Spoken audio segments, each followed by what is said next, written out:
Okay, good. Yeah, I don't have a printer and Do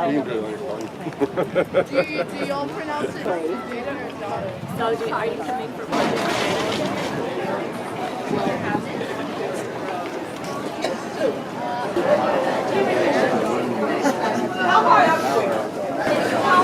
guys over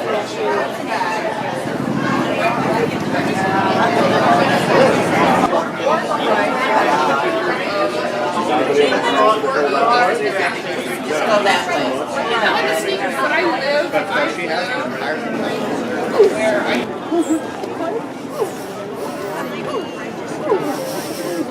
So there's two ways to land, fast and slow. With a light wind, it touches down nice and softly. With a faster wind, it can come down with a bit of a bump, skip and slide along the ground, and lay over on its side. That's normal windy landing. So, those are the passenger compartments there. We're going to start these fans. It's going to get really busy here, a lot of chaos. When I light the burner to stand it up, that's your cue to get in. Those are the footsteps on the end. We'll put 6 in each compartment.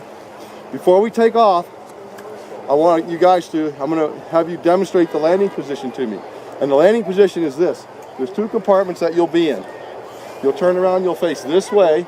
The balloon will be traveling this way when you land. You face opposite, turn around, put the padding flat on your backs, put your feet in front of you like this, hold the rope handles, and lean back. That's the landing position.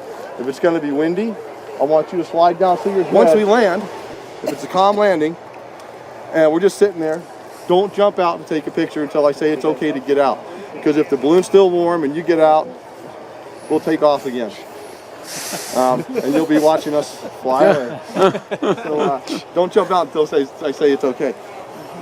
Once everybody's in there, we'll brief the landing, make sure everybody's real clear about that. Then I got to heat it up to go. I can't go until the launch director gives me the okay, so just bear with it. There'll be a lot of heat to warm it up. Once I take off, I just use the burner a short blast every half a minute, so it's not roaring the whole flight for those of you that haven't been in a balloon before.